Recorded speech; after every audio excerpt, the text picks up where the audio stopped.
Yan mga kaibigan. Bumili na po tayo ng mais. Ay, yung may-ari ng mais, oh. Yung may hawak ng mais. Kanya yan eh.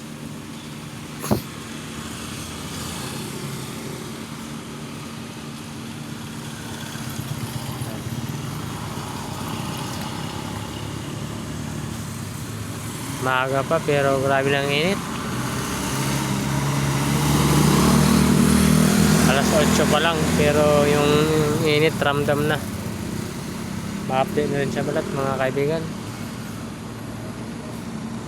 Buti nga medyo malilong dito sa aking napagpwestuhan eh. May mga puno kasi.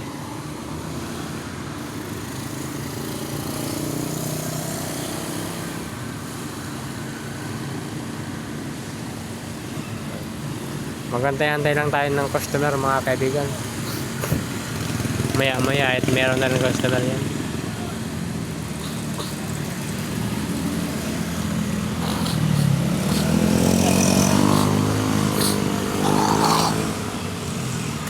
Excuse me po.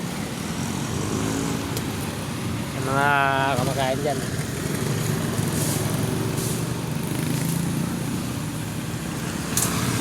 Sa mga hindi nakakailan mga idol, dito lang po yan sa ano, sa Barangay May Iba. 80 daw yan eh. Oo, yung may-ari oh. Tanong mo.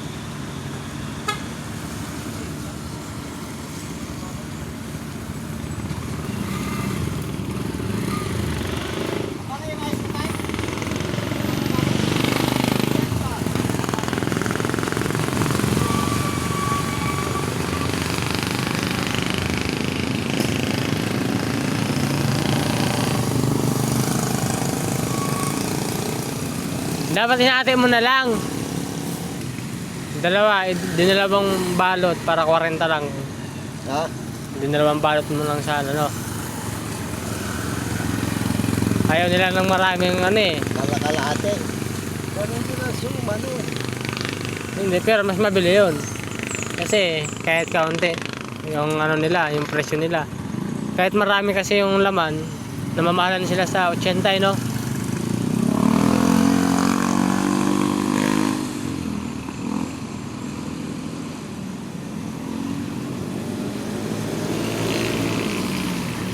Kala nila mabilis lang mag-ano eh. Madali lang magtanim eh, no? Gusto hingay na lang. Yung iba eh. Yung opo ko na yan, tigbe 20 lang yan.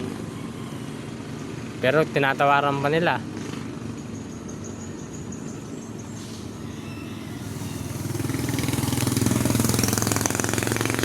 Kala nila madali lang magtanim. Babad ka sa initan, saka sa ulanan. Pagod. Sakripisyo ang ating puhunan dyan mga idol. Ayan na. Walang natili sa patola. Ay yung patola mo. Ayaw sa patola mo eh. Naniliit daw eh.